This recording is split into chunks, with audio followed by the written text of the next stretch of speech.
Hello, ഇന്ന് എൻ്റെ birthday ആണ് ജൂൺ 8. രാവിലെ ഞാനും അമ്മയും കൂടെ സ്റ്റുഡിയോ വരെ എനിക്കൊന്ന് ഡ്രസ്സ് എടുക്കാൻ വേണ്ടിയിട്ട് പോവുകയാണ്. അങ്ങനെ ഡ്രസ്സൊക്കെ സെലക്ട് ചെയ്തിട്ട് ക്യൂ നിൽക്കുവാണ് ട്രയൽ ചെയ്യാൻ വേണ്ടിയിട്ട്. ഭയങ്കര ക്യൂ ആയിരുന്നു. ഒത്തിരി നേരം നിന്നിട്ടാണ് ഒന്ന് കയറാൻ പറ്റിയത്. ഇത് കോട്ടയത്തുള്ള സ്റ്റുഡിയോ ആണ്. ഞാൻ കുറേ ഡ്രസ്സ് ഇട്ട് നോക്കിയിട്ടുണ്ടായിരുന്നു. ഇതിൽ ഞാൻ ഏതായിരിക്കും എടുത്തതെന്നൊന്ന് നിങ്ങൾ ഗെസ് ചെയ്ത് കമൻറ്റ് ചെയ്യണേ. ബില്ല് ചെയ്യാൻ വേണ്ടിയിട്ട് ചെന്നപ്പോഴാണെങ്കിൽ ഇതിനേക്കാളും വലിയൊരു ക്യൂ ആണ്. അമ്മേനെ അവിടെ നിർത്തിയിട്ട് ഞാൻ മുകളിൽ ചെരുപ്പിൻ്റെ സെക്ഷനിലേക്ക് പോയി. അവിടെയാണെങ്കിൽ ചപ്പ് ചവറ് പോലെ ചെരുപ്പ് കിടക്കുകയാണ്. പ്രത്യേകിച്ച് കളക്ഷനൊന്നും എനിക്ക് തോന്നിയില്ല. പിന്നെ ഞാൻ ചുമ്മാ മേക്കപ്പിൻ്റെ സെക്ഷനിലേക്കൊക്കെ ഒന്ന് പോയി. കുറച്ച് പുതിയ സാധനങ്ങളൊക്കെ വന്നിട്ടുണ്ട്. പൗച്ചസ്, ലിപ് ഗ്ലോസ് അങ്ങനെയൊക്കെ ഉള്ള കുറച്ച് സാധനങ്ങളുണ്ട്.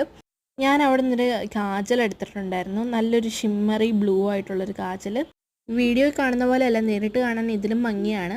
അപ്പോൾ ഇത്രേ ഉണ്ടായിരുന്നുള്ളൂ നമ്മുടെ ഒരു മിനി വ്ളോഗ്. അങ്ങനെ സ്നാക്സൊക്കെ കഴിച്ചിട്ട് ഞങ്ങൾ തിരികെ ബസ്സിൽ